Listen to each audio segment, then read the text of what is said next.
So I believe that recording has begun. Hopefully we're good to go.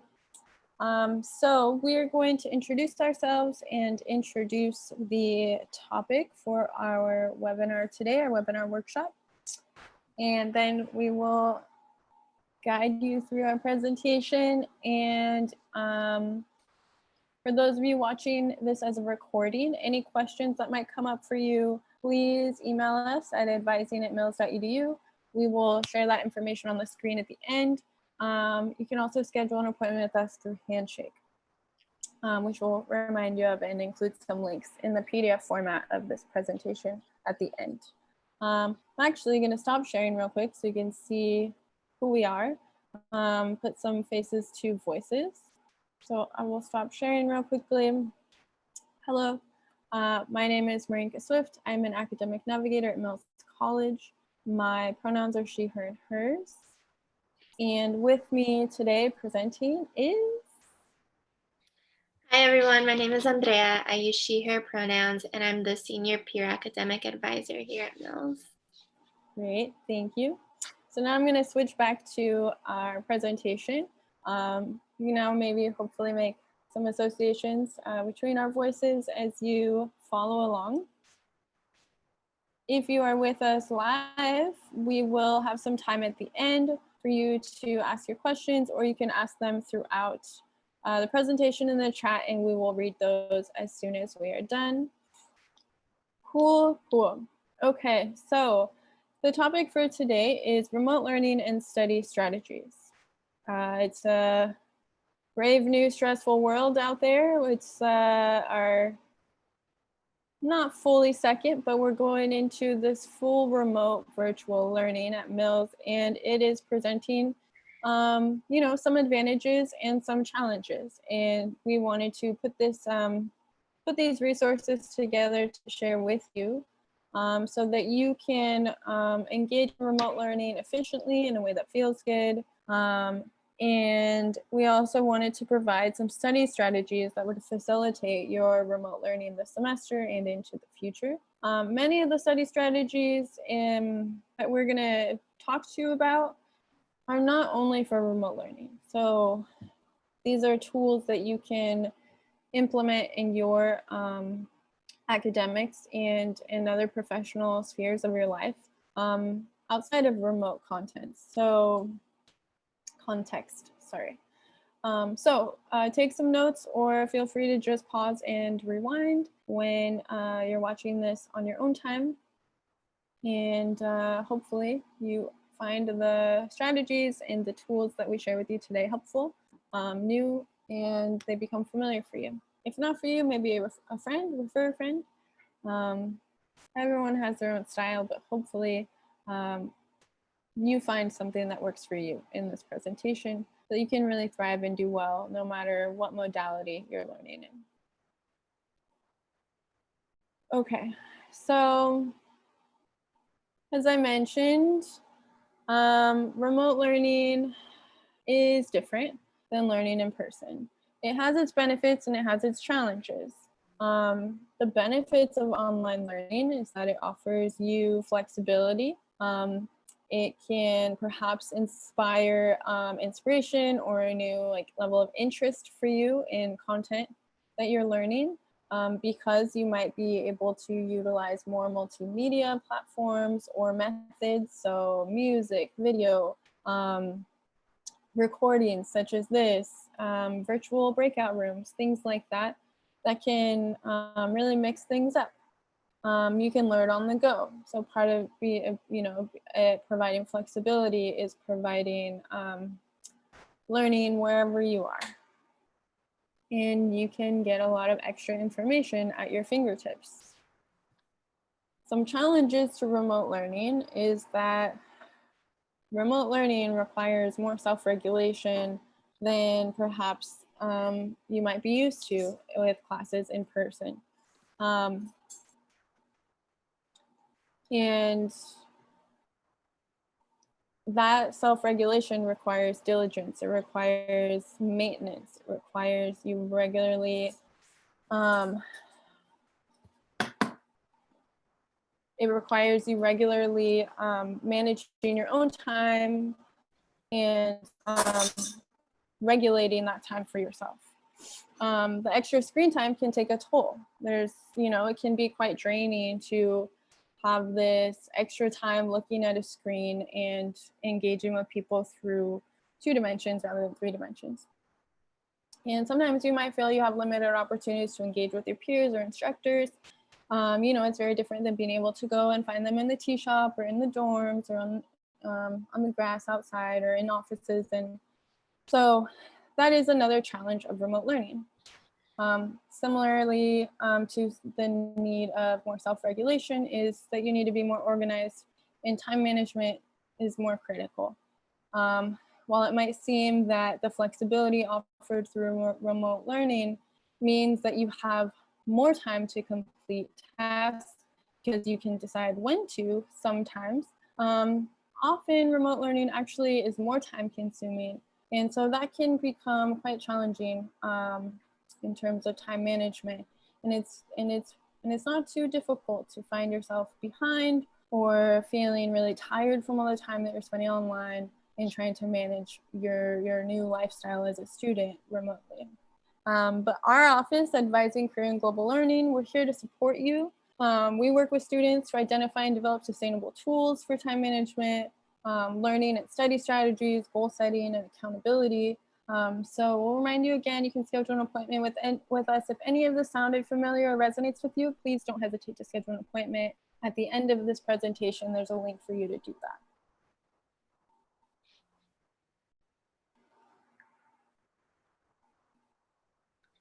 Yeah, so as Marinka was saying, that that online and remote learning does present its challenges, it's important that you make a plan when you're kind of figuring out how you want to move forward with the semester. So it's important to ask yourself these questions, like, what is your why?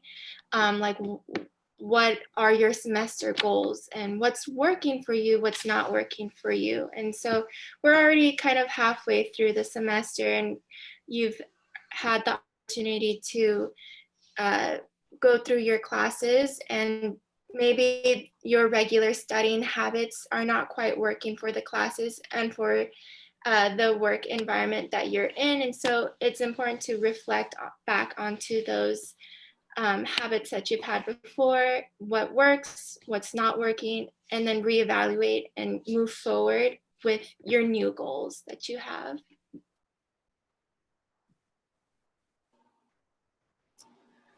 So while you are spending a lot of time on your screen, on your phone, on your laptop, perhaps or a tablet, a big part of making remote learning work for you and feel manageable is how to really strategize how you utilize those remote learning tools, how you utilize your time on your computer or on your phone.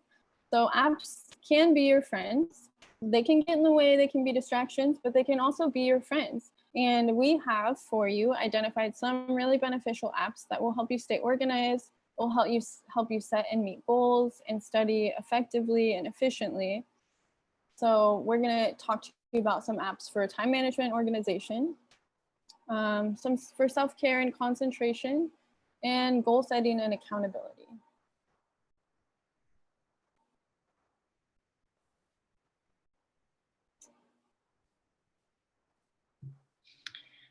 So here on the slide, we've identified 3 apps that we've used and are really helpful for this remote learning.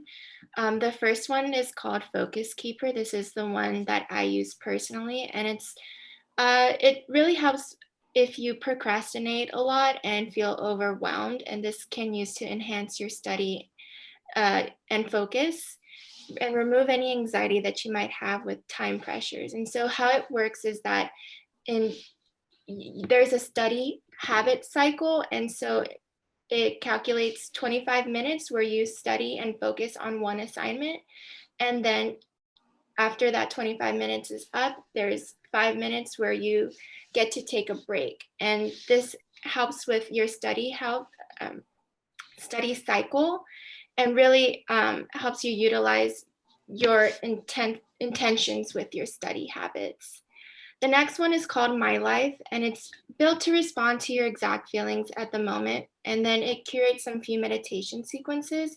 And this really helps you for some self-care if you need to step away from the screen and just take time for yourself. The next one is called Habitica, and this helps you set goals and tasks and habits and creates a custom avatar for them. And it helps you complete all your milestones to reach the next level of your game.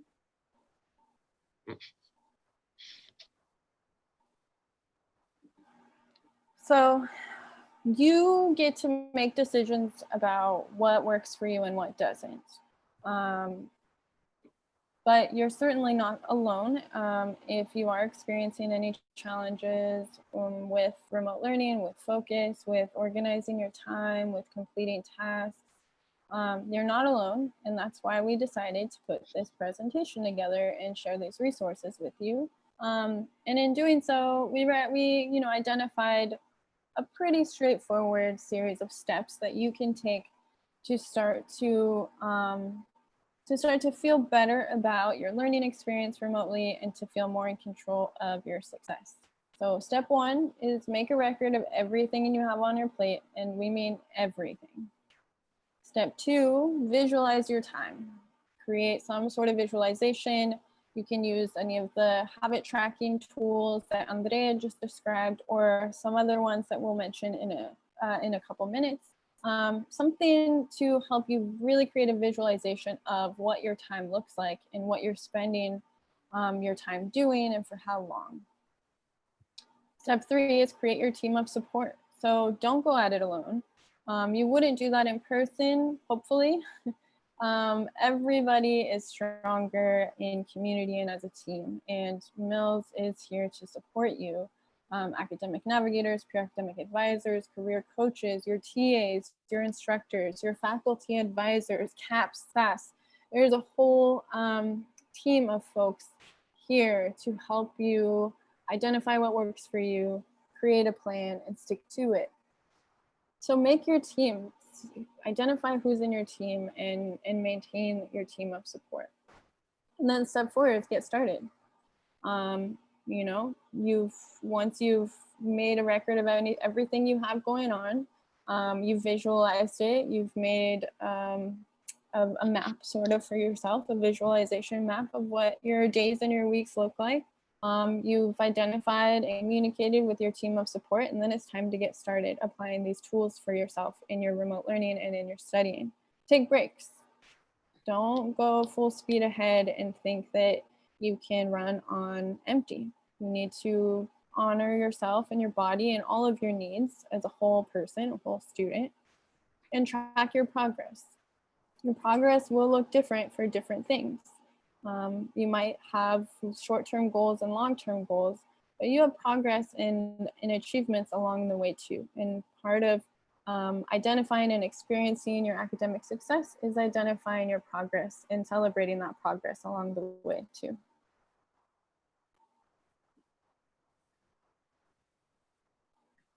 So step one, we'll talk about this since I put the slide together, and hopefully this format is easy to follow.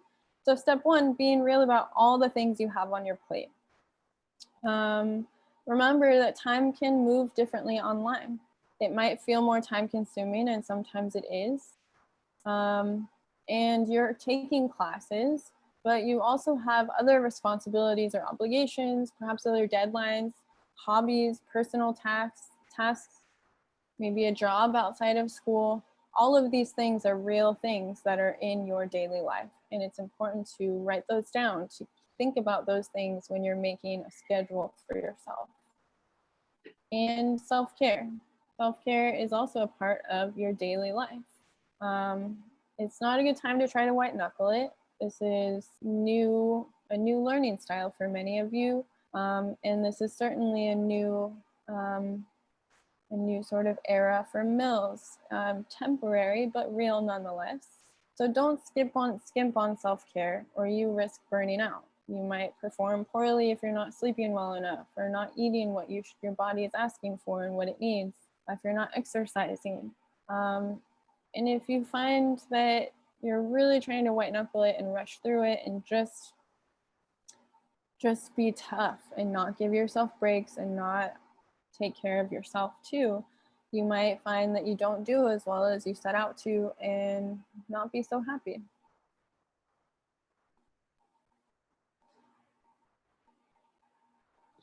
So really we want you to utilize your time efficiently.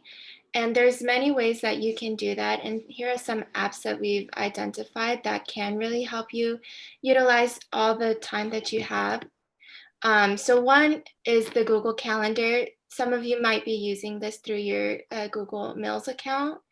And it's really a place where it integrates all your Mills accounts, and it keeps everything tracked in this singular place. A second thing that we have identified as a good tool to use is Google Goals. And if you don't think that you have time, you can really use this app through your Google Suite, and it will help you find time for you. And in this app, you can set goals, set reminders, and track your progress with a built-in accountability buddy. And then lastly is your Canvas calendar. We've switched over to Canvas, and in that program, there is a calendar where it syncs your Google Calendar to Canvas, and it tracks everything together. So really, you have these applications already built in with your Google Mills account, and we really want you to utilize them so that your time can be used efficiently.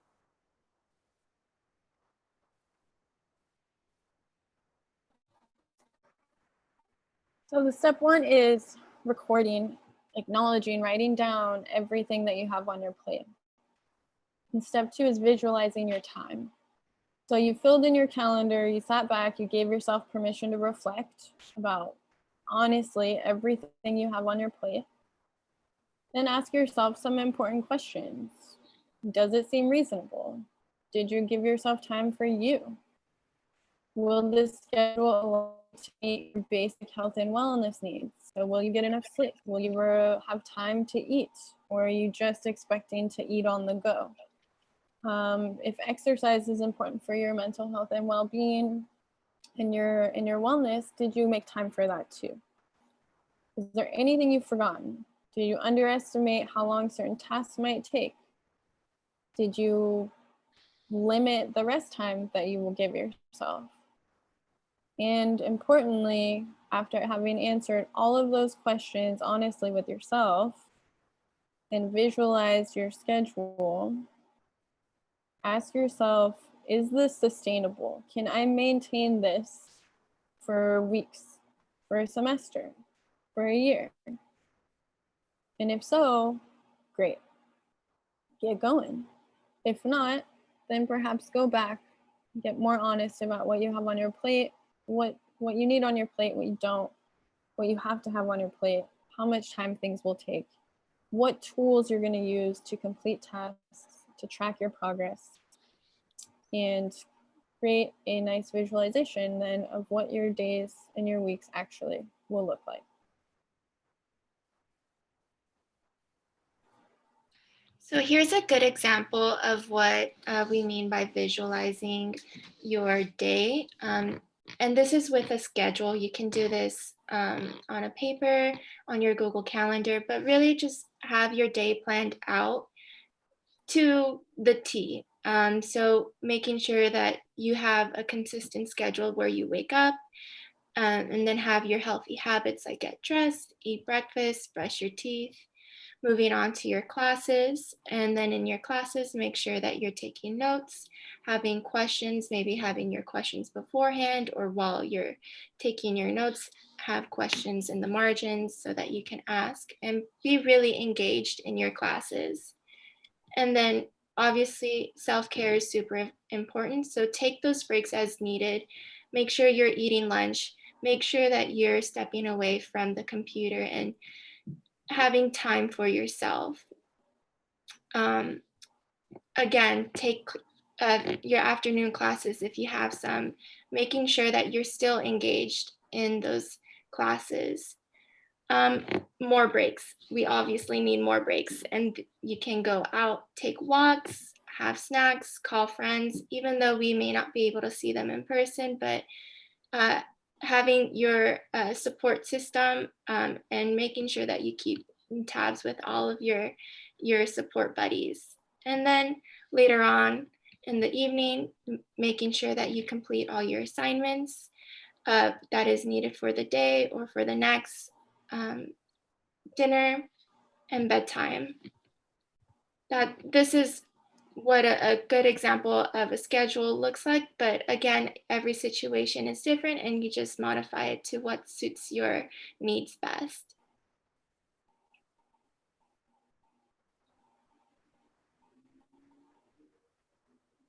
So step 3, create your team of support. But choose at least 3 people to keep in touch with weekly. Tell them what your goals are, when you plan to complete tasks, and check in about your progress. This can be an accountability buddy, and they can empower us to do our best and help us stay motivated. Remember though, this is a relationship, so I don't advise you to call your friend and unload everything you have going on and not ask anything about them.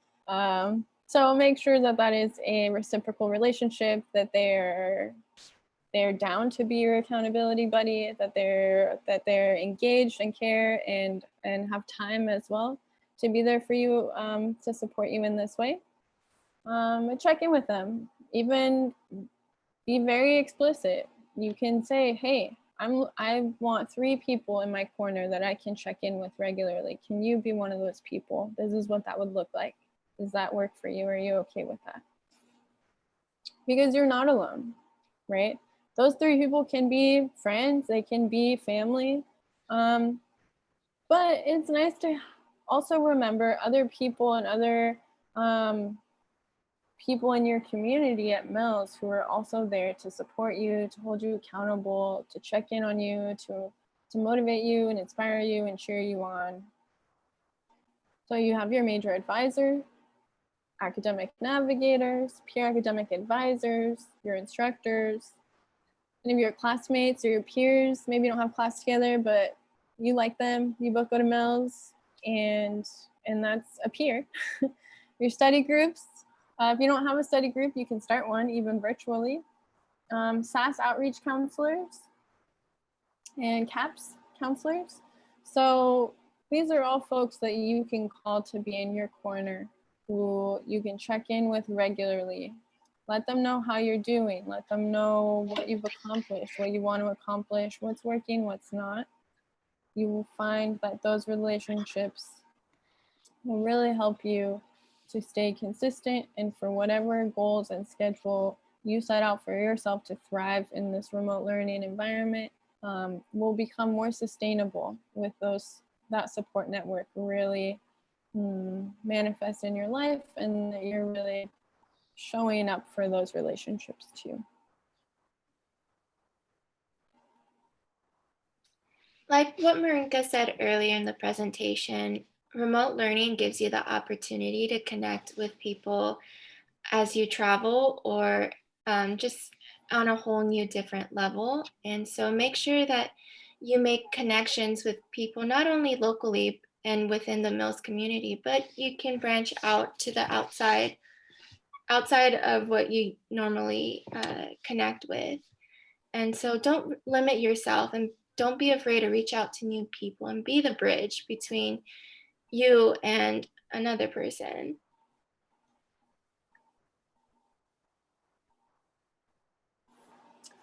So step 4, get started, take breaks, track your progress.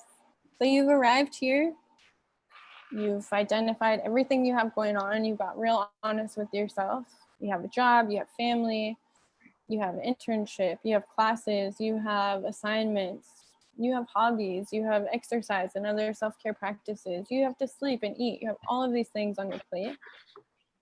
You've written it all down. You've created like a visual representation of what you have going on, a really colorful and color-coded planner. Perhaps you decided on Google Calendar, or other apps that we talked about. So you've done all that work, you did the prep work, and now you get started. So for each task that you have, each assignment you have due, each self-care practice, everything that you choose to have on your calendar, pick a start and end time for each task. So some of those might be built in for you. If you have a job, they tell you what your shift is, write that down. Include the commute time if that's part of your job. If you have a homework assignment, choose when you're going to start working on it, how long you plan to work on it, when you plan to take a break, and when your goal finish time is. Schedule in your breaks. Be real. Be honest with yourself. Prioritize that. You cannot just work and not feel it. And more research shows that we actually really benefit when we take breaks. When we take breaks, we work more efficiently, which means that we don't have to work for as long because we're refreshed, we're focused, we're giving our mind space and time to recover from what we're asking of it. There's different methods out there, different suggestions for how to schedule and plan your breaks. I would suggest if you are working, so studying, writing a paper, researching, working on a project, for every 25 to 45 minute session that you have for that task, give yourself a 10 to 15 minute intentional break. So at 25 minutes, set a timer for your break. Be intentional about it though. Remember, this is to give you a break from the work you've been doing. And screen time, right? Screens are draining, and you are now remote learning and you are spending more time on the screen than you probably were before. So really be intentional and loving with yourself when you take that break. Give yourself permission to take a break. Set a timer so you're holding yourself accountable for how long your break is, and then get back to work. Set a new timer for your next work session, and it continues. And track your progress. Check it off your list. If you write your assignments down in your planner, check it off your list. If you've used Google Goals to put how many times a week you were going to do something, study, work out, read, review lecture notes, once you complete that task, check it off your list. Or text your account buddies and advisors with your progress. Let them know, hey, that thing I said I was going to work on, I finished it. I'm really excited. I'm going to move on to my next task now. Celebrate those small achievements. They are like dominoes, and they will get the next domino moving so that you can work towards your goals, you can finish strong, feel really good about the resilience that you've practiced this year and the flexibility that you have given yourself in being willing to learn new tools, utilize new resources to make this whole remote learning work for you. And you deserve to celebrate your progress and your achievements. But you can't celebrate if you don't track your progress. So make sure that's a part of this for you.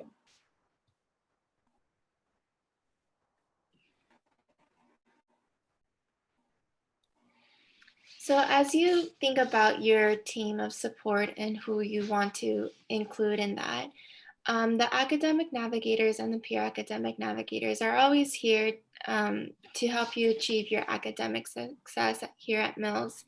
And so if you ever want to schedule an appointment with us, you can use the handshake program to make an appointment, and we can meet and we can help you track your progress and achieve the goals that you've set for yourself.